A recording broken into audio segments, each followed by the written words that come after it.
Bonjour et bienvenue à tous sur ce nouveau podcast qui avait pour but de vous partager un petit peu mes réflexions et les analyses que je peux tirer des séances de constellation familiale, d'analyse du transgénérationnel en séance individuelle ou en atelier de groupe, et plus particulièrement sur la place de la femme au sein de l'histoire, du féminin et de toutes les blessures qui sont issues de cette destinée familiale féminine. Alors, les hommes sont les bienvenus pour écouter ces podcasts parce que parfois, même les femmes ne sont même pas conscientes elles-mêmes du poids ancestral féminin sur leur propre destinée de femme.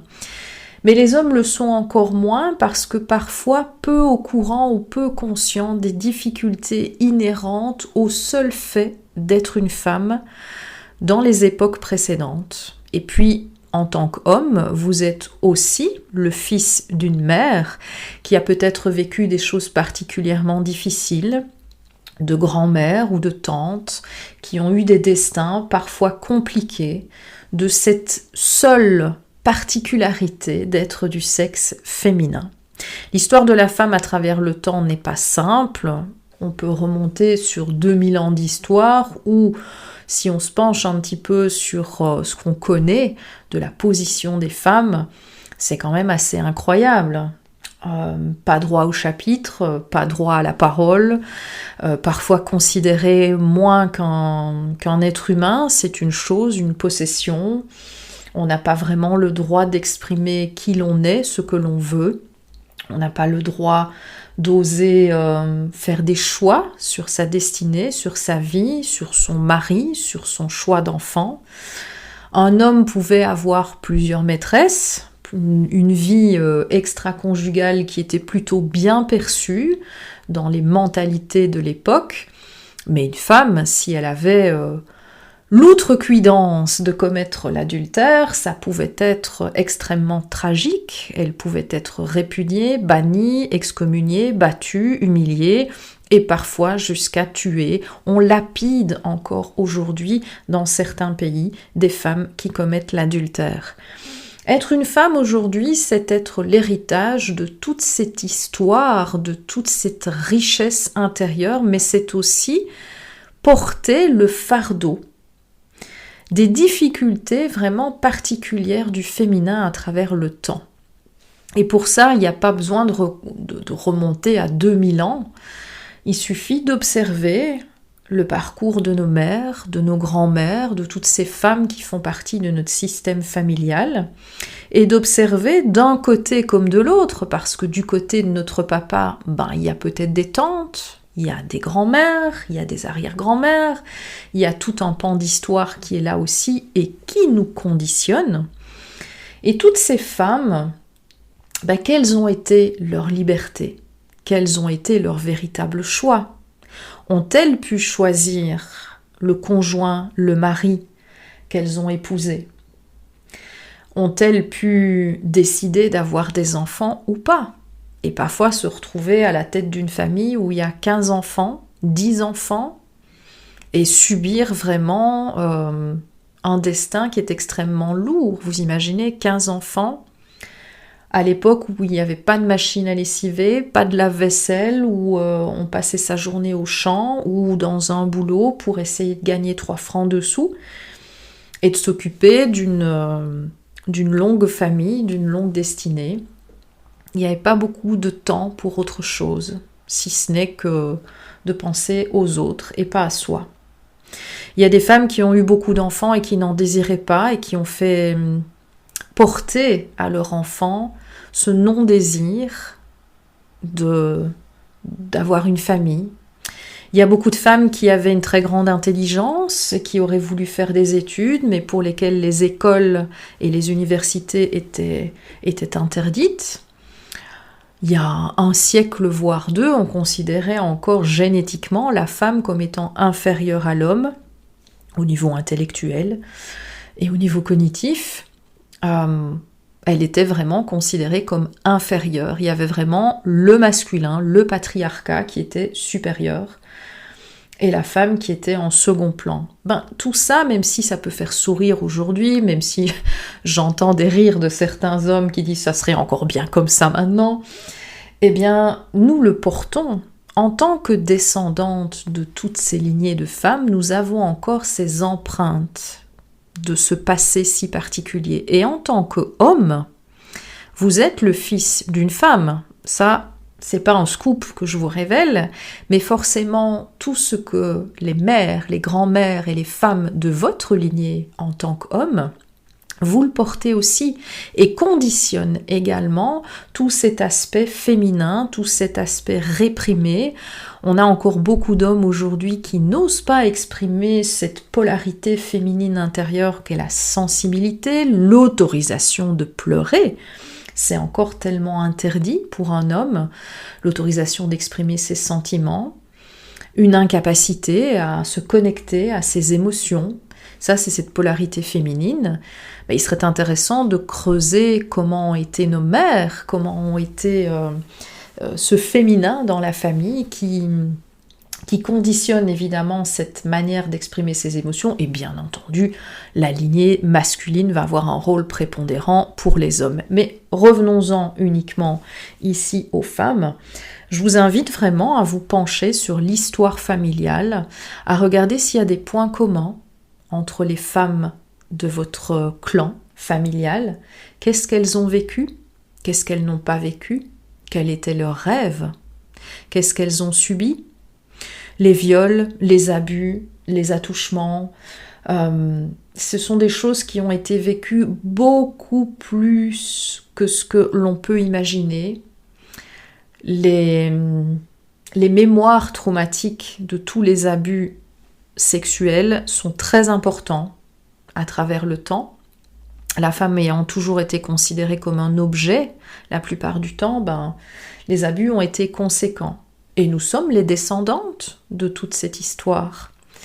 Ce qui est intéressant, c'est de regarder déjà les premières femmes que nous connaissons, leur histoire, mais toute cette lignée historique et ce que le féminin de manière générale a vécu à travers le temps, nous le portons aussi, comme une mémoire collective, un égrégore collectif. Pourquoi est-ce que c'est important ? Parce que la femme a cette énergie, dans son essence, la femme est une initiatrice. La femme, c'est le yin, c'est l'anima, c'est l'intérieur, l'intuition, le ressenti, c'est de là qu'émergent les choses. Et le masculin, il reprend ce mouvement qui a été initié par la femme et il le pose dans la matière. C'est une vision archétypale du féminin et du masculin, mais l'un ne va pas sans l'autre. Si on reprend nos polarités intérieures féminines et masculines, quelque chose qui peut être vraiment équilibré dans la matière, c'est quelque chose qui aura d'abord germé à l'intérieur, par une intuition, par un désir, par une émotion, par quelque chose qui se construit dans un petit cocon alchimique. Et à un moment donné, quand c'est maturé, ça sort, ça se concrétise, ça se matérialise dans la matière. Et ça, c'est la polarité masculine qui va reprendre le relais. Quand on fait la paix avec nos polarités intérieures, qu'on soit homme ou femme, nous avons les deux, nous avons une polarité féminine et masculine. Faire la paix avec ces polarités permet de cheminer vers un meilleur équilibre, vers les polarités extérieures. C'est-à-dire en tant que femme, je peux avoir plus facile de rencontrer l'homme dans sa dimension masculine et l'homme peut avoir également plus facile de rencontrer la femme dans sa dimension féminine. Mais les rapports entre hommes et femmes, c'est compliqué depuis la nuit des temps. Mais toute cette histoire de la place du féminin est un jalon important. Et si en tant qu'homme, on n'est pas conscient de cette histoire compliquée, c'est difficile d'accueillir une femme qui est encore blessée dans son féminin. Et en tant que femme, c'est de prendre conscience que nous sommes l'héritage, non seulement de toutes ces femmes qui font partie du transgénérationnel, de notre clan familial, mais aussi de toute l'histoire à travers le temps du féminin. À côté de tout cet aspect purement émotionnel, on a aussi toutes les maladies et tous les symptômes qui sont typiquement dans la sphère féminine. Je parlerai ici par exemple de cancer du sein. Je peux aborder aussi également tout ce qui touche à la sphère intime, l'utérus, les organes génitaux, tout ce qui touche à cette sphère de reproduction, de sexualité. Toutes ces zones physiques, lorsqu'elles sont touchées par une maladie ou des symptômes, ont une symbolique historique ou un lien avec la femme que vous êtes ou l'histoire que vous portez des femmes de votre famille. On retrouve beaucoup de syndromes anniversaires, donc si une mère ou une grand-mère est décédée d'un cancer ou d'une maladie typiquement féminine, on peut retrouver le même symptôme qui se déclare exactement au même âge ou à l'âge du décès ou à l'âge de la maladie qui se réveille. C'est ce qu'on appelle le syndrome anniversaire. Tous ces symptômes typiquement féminins, c'est intéressant de les creuser, de se pencher dessus et de voir dans la famille, mais qu'est-ce qui s'est passé ? Pourquoi ce terrain-là est fragile chez moi ? Qu'est-ce qui se passe dans la famille ? Qu'est-ce qui se passe dans le féminin familial ? Parfois on a des indices, parfois on sait, parfois ces maladies sont héréditaires, c'est ce qu'on donne comme terme médical, mais dans hérédité, c'est pas qu'un terme purement scientifique, c'est d'abord et avant tout des émotions qui n'ont pas été réglées, qui traversent le temps et qui s'incrustent de cellule en cellule et de génération en génération. Donc c'est important de comprendre, de conscientiser, de communiquer aussi sur cette histoire et de connaître, si on peut en tout cas, d'avoir un maximum d'informations sur le passé médical féminin, mais aussi le passé émotionnel parce que l'un ne va pas sans l'autre. Et quand on peut creuser sur les blessures qui sont héritées de femme en femme, eh bien on peut se rendre compte à quel point inconsciemment nous portons la destinée de toutes ces femmes qui sont dans notre système. Être une femme aujourd'hui, c'est aussi honorer toutes celles qui nous ont précédées. Quand on travaille sur l'arbre généalogique, beaucoup viennent me voir en me disant « Je veux stopper l'hémorragie, je veux stopper les blessures, je veux pas que mes enfants portent ça. Je ne veux pas que ça continue, je veux que ça s'arrête parce qu'il y a un mécanisme qui passe de génération en génération. » Et il y a une conscience que la personne qui est là devant moi veut arrêter ça. Alors, ce qu'il faut savoir aussi, c'est que tout travail qu'on va faire dans sa lignée aura le magnifique avantage d'aller aussi libérer celles qui nous précèdent. Alors vous allez me dire, celles qui nous précèdent, pour la plupart, elles sont parties, elles ne font plus partie de ce monde physique et incarné. Cependant, l'empreinte de tout ce qu'elles ont vécu existe quelque part. Soit dans l'entre-deux-vie, là où elles sont pour le moment avant de se réincarner, soit elles sont réincarnées et elles ont ce bagage inscrit à l'intérieur d'elles.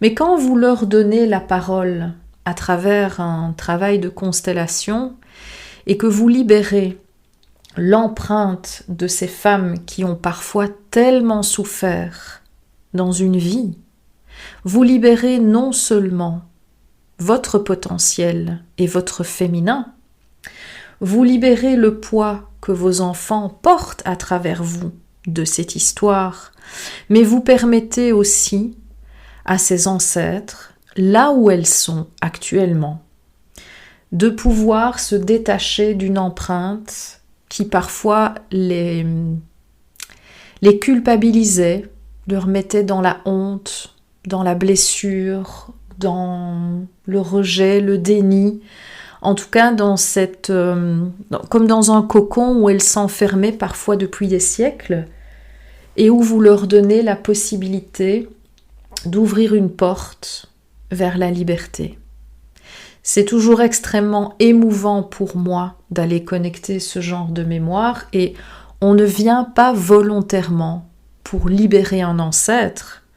Ça n'aurait d'ailleurs pas de sens. La seule personne pour laquelle vous pouvez faire un travail, c'est vous-même. Mais quand à travers votre propre libération, vous ouvrez des portes de guérison sur toute une lignée, c'est énorme. Une femme qui travaille sur elle-même ne travaille jamais que sur elle-même. Et c'est pareil pour un homme, mais le sujet du jour, c'est le féminin. Mais c'est exactement pareil pour un homme. Une femme qui libère ses blessures intrinsèquement liées au simple fait d'être une femme ouvre une porte de guérison vers toutes les autres femmes, vers les filles, les cousines, les tantes, les mères, les grands-mères et toutes ces autres femmes qui font partie de notre ancêtre, de cette force. Parfois, en tant que descendante d'un système, il n'y a aucune femme qui est aimante, soutenante, qui va amener de l'amour, de la force et de la bonne énergie pour nous soutenir.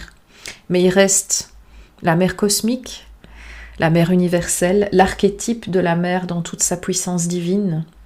Elle est la seule sur laquelle on peut aller se reconnecter puissamment et aller chercher tout cet amour que parfois nous n'avons pas reçu, ni d'une mère, ni d'une tante, ni d'une grand-mère.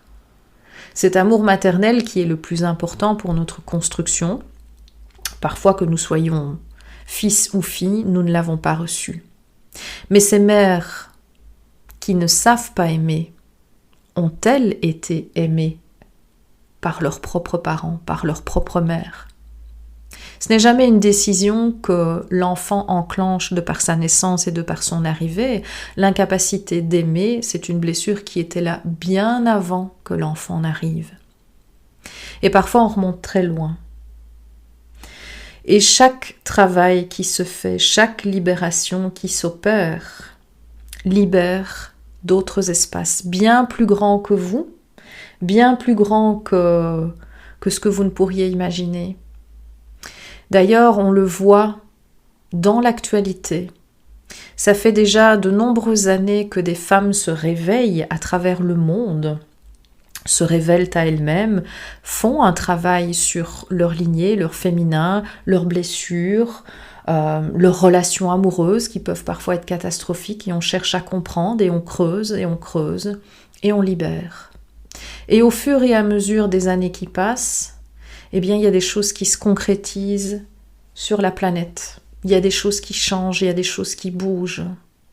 Le mouvement MeToo, le mouvement Balance ton porc, ce n'est que l'évolution de millions de femmes à travers toute la planète qui osent revendiquer une place juste et légitime au sein de cette société. C'était inimaginable il y a 15 ans d'ici. Or aujourd'hui, on n'accepte plus des comportements venant du masculin qui sont irrespectueux. Mais ce masculin, qu'en est-il aujourd'hui ? Eh bien, la femme étant initiatrice, elle bouge depuis un bon moment, depuis de nombreuses années maintenant, mais ça bouscule aussi le masculin. Ces jeunes hommes aujourd'hui, ces jeunes adolescents, ces jeunes hommes qui cherchent à créer une relation, une vie, un couple, eh bien, ils sont en recherche d'un nouvel équilibre. Eux non plus ne veulent plus être en lien avec ce patriarcat à la con, ce vieux patriarcat dominateur où la femme est considérée comme moins que rien. Ils veulent pas de ça. Ils ne se retrouvent pas là-dedans, ils ne se reconnaissent pas là-dedans. Donc ils sont en recherche d'un nouveau masculin qui va aller en adéquation avec ce nouveau féminin qui émerge.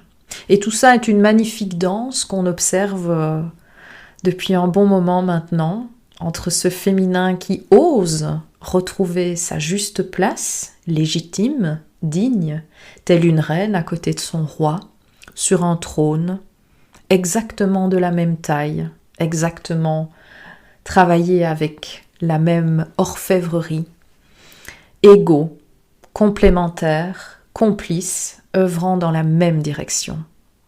C'est tout ce qu'on souhaite au féminin, c'est tout ce qu'on souhaite au masculin, mais continuer à se faire la guerre, c'est voué à l'échec. Ce n'est que ensemble qu'on arrivera à co-créer un monde nouveau.